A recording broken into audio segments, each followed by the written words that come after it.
বিসমিল্লাহির রহমানির রহিম।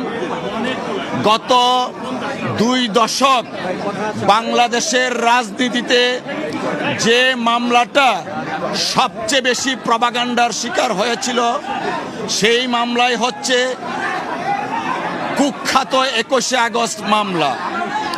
এই মামলা দায়েরের মাধ্যমে বিএনপির ভারপ্রাপ্ত চেয়ারম্যান জনাব তারেক রহমান সাহেবকে জাতীয় এবং আন্তর্জাতিকভাবে বিতর্কিত করা হয়েছে রাজনৈতিক উদ্দেশ্যে।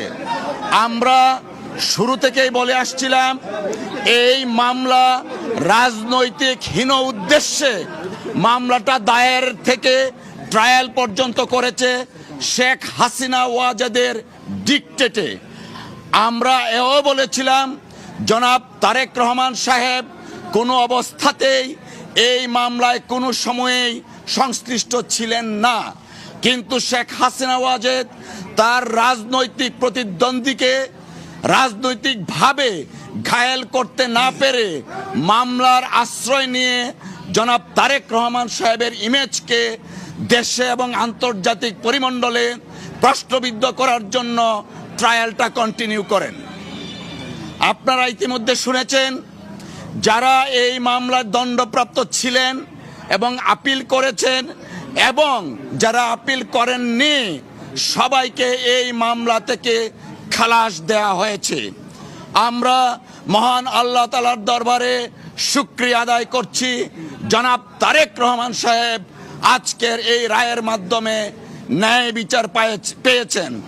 আজকে প্রমাণিত হয়েছে রাজনৈতিক উদ্দেশ্যে জনাব তারেক রহমান সাহেবকে যে মামলায় সাজা দেওয়া হয়েছিল সেই মামলায় আইনগতভাবে মোকাবেলার মাধ্যমে তিনি আজকে বেকসুর খালাস পেয়েছেন।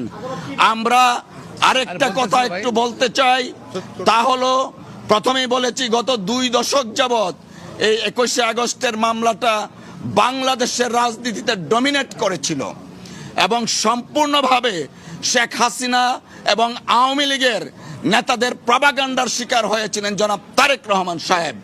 আজকে আমরা এবং দেশবাসী জাতি মনে করেন আমরা সকলেই আজকে ন্যায় বিচার পেয়েছি। তারেক রহমান সাহেবের নামটা এসেছিল, আপনারা জানেন 4টা চার্জশিট দেওয়া হয়েছিল, 3টা চার্জশিট, ইভেন 111-এর সময় একটা চার্জশিট দেওয়া হয়েছিল, সেই চার্জশিটে তারেক রহমান সাহেবের নাম ছিল না। শেখ হাসিনা ওয়াজেদ যখন ক্ষমতায় আসলেন তখন আব্দুল কাহার আকন্দকে নিয়োগ করে 4র্থ চার্জশিট দেন, সেই চার্জশিটে জনাব তারেক রহমান সাহেবকে রাজনৈতিক উদ্দেশ্যে এই মামলায় ইনক্লুড করা হয়। আজকে মহামান্য আদালত এই যে 4র্থ চার্জশিট এবং মুফতি হান্নানের 2য় স্বীকারোক্তিমূলক জবানবন্দির ভিত্তিতে যে চার্জশিটটা দেওয়া হয় সেই চার্জশিটটা আইন বহির্ভূত ছিল। সিআরপিসি এবং এভিডেন্স অ্যাক্টে এই চার্জশিটের কোনো আইনগত ভিত্তি নাই, তাই এই চার্জশিটে যারা অন্তর্ভুক্ত ছিল তারা এই মামলা থেকে খালাস পেয়েছেন। এখানে মূল বিষয়টি আরম্ভ হয়েছে এই যে জনসভার পারমিশন নিয়ে। জনসভার পারমিশন সরকার দিয়েছিলেন পাশের একটি ময়দানে এবং সরকারকে পরবর্তী পর্যায়ে না জানিয়ে এই বিরোধী দলীয় নেত্রী তিনি ওই স্থান পরিবর্তন করে তিনি এই রাস্তার মধ্যে নিয়ে আসেন এবং এটা ছিল তার উদ্দেশ্য প্রণোদিত যে সরকারি দলকে একটা বেকায়দায় ফেলাবার জন্য তিনি এই কাজটি করেছিলেন এবং সেই জন্য এই যে গ্রেনেড হামলাটা হয়েছিল আমাদের বিশ্বাস তারা রাজনৈতিক উদ্দেশ্য প্রণোদিতভাবে এই গ্রেনেড হামলাটা তখন হয়েছিল এবং সেখানে তারেক রহমানের নাম কোথাও উল্লেখ ছিল না। সাবসিকুয়েন্টলি তারেক রহমানকে আব্দুল কাহার আকুনকে দিয়ে এই মামলার মধ্যে সম্পৃক্ত করেন এবং সম্পৃক্ত করে তাকে এই মামলায় সাজা দেওয়ার ব্যবস্থা করেন। আদালত সমস্ত সাক্ষী প্রমাণ বিশ্লেষণ করেছে, যদিও এখানে সব আলাপ আলোচনা করেছে এবং সাক্ষী প্রমাণ বিশ্লেষণ করে দেখেছে যে সাক্ষীর উদ্দেশ্যে, যে চার্জশিটের উদ্দেশ্যে তাদেরকে সাজা দেওয়া হয়েছে, এমনকি মৃত্যুদণ্ড দেওয়া হয়েছে, এই মৃত্যুদণ্ড টিকতে পারে না। সেখানে 51 ডিএলআরের কথা বলা হয়েছে এবং সেখানে পরিষ্কার বলা হয়েছে যে ডাইরেক্ট কোনো এভিডেন্স না থাকলে কাউকে মৃত্যুদণ্ড দেওয়া যায় না এবং সেখানে আজীবন সাজাও দেওয়া যায় না।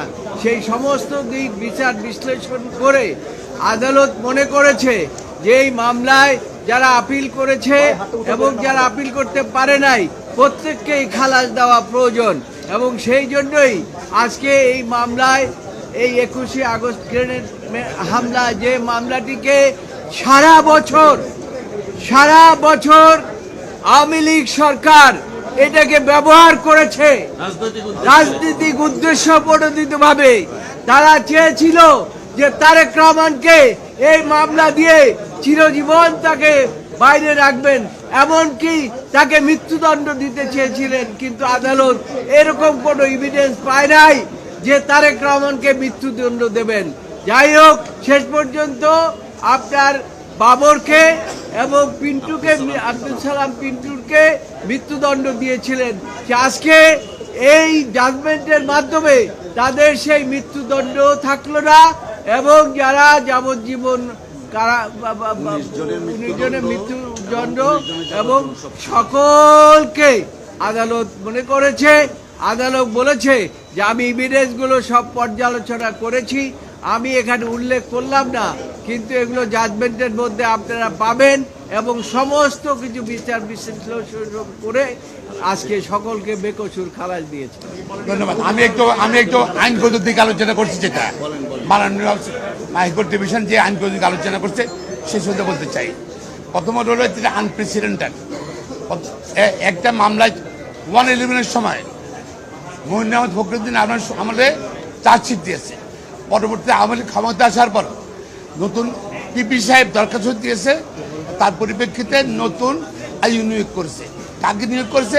আব্দুল কাদের আক্কান, যিনি যার চাকরি চলে গেছিল বিভিন্ন ক্ষমতার সময়। তিনি আওয়ামী লীগের নমিনেশন চেয়েছিল, দলীয় মনোনয়ন চেয়েছিল সেই সময় এবং এমপি হওয়ার জন্য।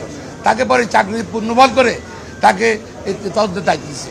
এখানে তার রাজনৈতিক প্রতিহিংসাতে প্রতিফলিত হয়েছে এবং যে উনি যে মুফতি হান্নানকে 100টা সাক্ষী হওয়ার পরে মুফতি হান্নানকে আবার রিমান্ডে নিল। মুফতি হান্নান আগে কিন্তু 164 করেছিল, সেখানে আসামিদের নাম বলেছে, তাদের নাম বলেছে সেগুলো নাই। সাবসিকুয়েন্টলি মুফতি হান্নানকে আব্দুল কাদের আকান্ত আবার রিমান্ডে নিয়ে 100 সাক্ষীর পরে তাকে আবার রিমান্ডে নিয়ে টর্চার করে তাকে 160 করেছে। সেই 160 পরে তারেক রহমান সহ অনেকের নাম আনিয়েছে। পরবর্তীতে মুফতি হান্নান কোর্টে গিয়ে বলছে যে আমার হাত দেখেন, আমার পা দেখেন, সব কুটিয়ে ফেলছে আমাকে। শুধু আমি তারেক রহমান সাহেবকে চিনিও না, আমি রাজনীতিকে চিনিও না এবং সেটা প্রপারলি নেওয়া হয়নি, আইন অনুযায়ী নেওয়ার সেটা নেওয়া হয়। এছাড়াও আদালত, আমাদের সুপ্রিম কোর্ট, হাইকোর্ট ডিভিশন পর্যবেক্ষণ করতে 50,000 লোক ছিল, একজন সাক্ষীও বলে নাই যে ষড়যন্ত্র হচ্ছে সেই ষড়যন্ত্রকে প্রমাণিত করছে। একজন সাক্ষীও বলে নাই যে তারা দেখেছে কে বোমা মারছে এবং সব কিছু বিবেচনা করে this a case of no evidence এবং কোনো সাক্ষী প্রমাণ আইনগত হবে নেওয়া হয় না। তার পরিপ্রেক্ষিতে আদালত সকল আসামিকে খালাস দিয়েছে, ইনক্লুডিং যারা আপিল করে নাই তারেক রহমান সহ তাদেরকেও খালাস দিয়েছে। এবং এছাড়া এটা রাজনৈতিক উদ্দেশ্য ছিল। সরকার যেটা বলেছেন আমার সহকর্মীরা, সরকার রাজনৈতিক উদ্দেশ্যে এই মামলাটা নিয়েছিল এবং রাজনৈতিকভাবে এটা বিচার করেছে বলে আজকে আইন কানুন, সাক্ষ্য আইন কোনো কিছু ফলো করে নেই। এই জন্য আদালত আমরা ন্যায় বিচার পেয়েছি। এই সরকারের মূল উদ্দেশ্য ছিল দুইটা, একটা ছিল তো রাজনৈতিক উদ্দেশ্য ছিলই, আর একটি ছিল জিয়া পরিবারকে রাজনীতির থেকে বিদায় করে দেওয়া। এবং সেই জন্য আপনারা জানেন যে বেগম খালেদা জিয়ার বিরুদ্ধে মিথ্যা মামলা দিয়ে তাকে মৃত্যুর মুখে ঠেলে দিয়েছিল এবং পরবর্তীতে এই যে তারেক রহমানের বিরুদ্ধে 4টি চার্জশিটের পরে তাকে এই মামলার মধ্যে এনে তাকেও মৃত্যুদণ্ড দিয়ে শেষ করতে চেয়েছিল। অর্থাৎ জিয়া পরিবারকে রাজনীতি থেকে চিরবিদায়ের জন্য ছিল। এই সরকার ছিল প্রতিশোধ পরায়ণ, এবং তারা এটাকে ব্যবহার করেছে অস্ত্র। এই যে 21শে আগস্ট গ্রেনেড হামলাটাকে তারা অস্ত্র হিসাবে ব্যবহার করে জিয়া পরিবারকে ধ্বংস করার তাদের হীন এটা আমি যেটা